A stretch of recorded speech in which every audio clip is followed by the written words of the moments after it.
Hartlik goeiemôre, mag hierdie baie ryklik sien as sy wonderlike doel in die hart en lewe ook so bereik. Nou liewe vriende, die zebra is ook sekerlik algemeen baie bekend by ons in Suid-Afrika en ons weet dat die strepe op die zebras nie een van hulle het dieselfde strepe nie, dis amper soos ons vingerafdrukke, maar iets anders wat interessant is oor hulle strepe is dit dien as 'n natuurlike plaagbeheer. Die strepe verwar die visuele stelsel en van die buitende vlees soos tsetse-vlieg wat dit vir hulle moeilik maak om op die zebra te land. Nogal baie interessant dat die Here dit ook so beskik het vir hulle bewaring dan ook. Verder is zebras ook daarvoor bekend vir hulle sosiale gedrag en hulle ongelooflike uithou vermoë. Iets wat uitstaande aan hulle dan ook is. So liewe vriende, wil ons dan vanoggend ook so met u deel daaroor die bou van die tabernakel en weer eens ons weet dat die Here voorsien het vir die materiaal wat daar gedoen word, maar wat sal dit nou help as daar materiaal is, maar daar's nie mense wat kundig genoeg is om met daardie materiaal te kan werk, om die regte werk te voltooi dan ook nie. En so lees ons van die werksmense wat die Here daar gestel het.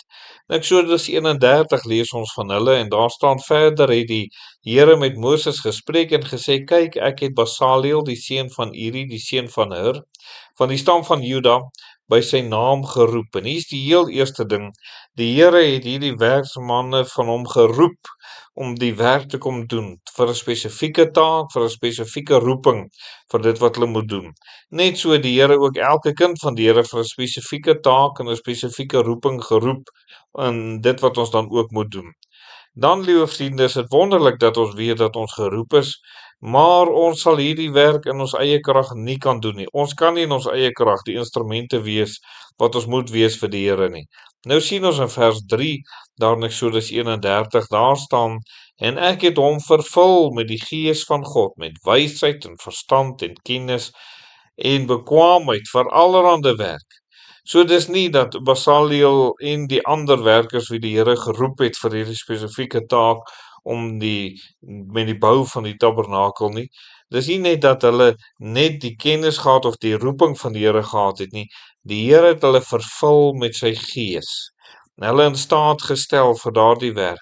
Net soos die disippels, hulle is geroep gewees om die evangelie uit te dra, maar hulle moes vervul word met die Heilige Gees. En net so vandag in u lewe ook, liewe vriend.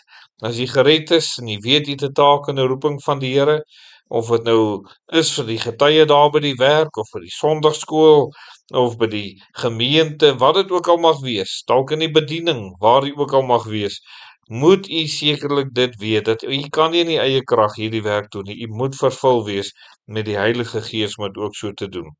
En dan, liewe vriende, in die laaste van vanoggend dan, oor hierdie werksmense lees ons toe die Here hulle vervul het met sy gees. Waartoe het die Here hulle vervul? Om kunstige planne uit te dink, om dit uit te voer in goud en silwer en koper. Twee dinge, die planne kon hulle uitdink en hulle kon hierdie planne uitvoer. En deur snywerk in stene wat ingelê moet word en deur houtsnywerk om werksaam te wees in allerhande werk. En so kind van die Here moet jy weet dat die Here ook vir u nie net gered en geroep het nie, man, en vervul het sodat u kunstig kan werk vir die Here en die werk van die Here kan uitvoer, omdat die Here u daartoe in staat stel met alles wat hy tot u beskikking gestel het om tot eer van sy wonderlike naam ook so te werk dan. Kom ons bid dan net saam. Ons dierbare Here, baie dankie dat ons weet dat u vandag nog mense roep om die werk te doen en net soos wat u dit daar in Eksodus 31 gedoen het, so doen u dit vandag nog en mag ons gehoorsaam wees en algiel op u vertrou om die werk ook te voltooi. Amen.